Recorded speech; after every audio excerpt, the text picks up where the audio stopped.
Kacang tanah tumbuh bagaimana? Jika satu biji kacang tanah ditanam di tanah dan disiram dengan air, pada suhu yang tepat, ia akan segera berkecambah.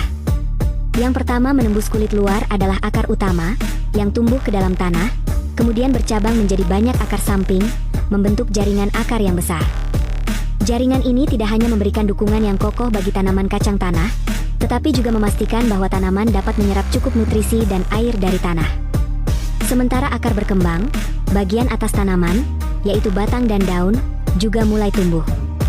Daun yang hijau muda perlahan-lahan membuka untuk melakukan fotosintesis, menghasilkan energi yang dibutuhkan oleh tanaman. Batang semakin tinggi, menopang lebih banyak daun. Tahap ini adalah periode kunci transisi dari tanaman kacang tanah yang berbunga menjadi tanaman yang matang. Pada hari ke-45, banyak bunga kuning kecil muncul dari batang bawah ke atas. Setelah bunga berhasil diserbuki, polong kacang tanah akan terus tumbuh dan menjulur ke bawah, menembus tanah. Proses ini disebut menurunkan polong. Jika polong tidak berhasil menembus tanah, ia akan layu di tengah jalan dan tidak dapat berkembang menjadi kacang. Dalam kerajaan tanaman, orang menemukan bahwa kacang tanah adalah satu-satunya tanaman yang berbunga di atas tanah dan berbuah di bawah tanah, sehingga sering disebut juga sebagai kacang jatuh. Waktu berlalu, tanaman kacang tanah ini tumbuh di bawah lampu tanaman dalam ruangan selama 90 hari. Melalui kaca, saya melihat ada satu polong kacang yang tumbuh dengan baik. Saya berharap bisa mendapatkan banyak, tetapi ketika mencabut tanaman dan mengguncang tanah, saya hanya menemukan 2 polong kacang. Hasilnya sangat mengecewakan. Lebih baik mencoba metode lain untuk merasakan kesenangan menanam kacang tanah di rumah. Menggunakan keranjang yang dipotong dari pasar sebagai wadah tanam, saya memotong beberapa kantong anyaman untuk diletakkan di dasar dan sekelilingnya, mencegah tanah terlihat.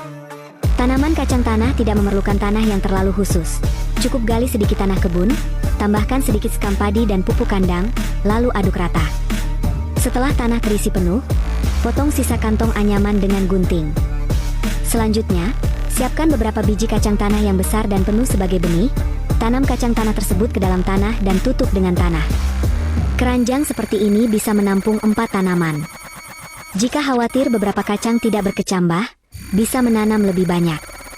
Setelah ditanam, siram dengan air hingga basah, dan letakkan di tempat yang mendapatkan sinar matahari yang cukup. Selanjutnya, serahkan kepada waktu. 10 hari kemudian, terlihat bahwa kacang tanah sudah berkecambah dan tumbuh dengan cepat, sudah memiliki banyak daun. 50 hari kemudian, tanaman kacang tanah mulai mengeluarkan bunga kuning kecil. Karena saya menanam sedikit untuk bersenang-senang di rumah, saya tidak terlalu memperhatikan kecepatan pertumbuhannya, sehingga saat ini tanaman terlihat agak lemah, yang mungkin akan mempengaruhi hasil kacang tanah. Pada hari 100, daun tanaman kacang mulai menguning dan layu, menandakan bahwa polong kacang sudah matang dan siap untuk dipanen. Dari cara menanam ini, kacang tanah yang dihasilkan terlihat cukup penuh. Meskipun hasilnya tidak setinggi yang ditanam di ladang, namun menanam kacang tanah di rumah lebih kepada pengalaman dan kesenangan dalam proses menanam. Setelah memetik semua polong kacang, cucilah bersih tanah yang menempel di permukaan, lalu masak di panci dengan sedikit garam untuk menikmati hidangan.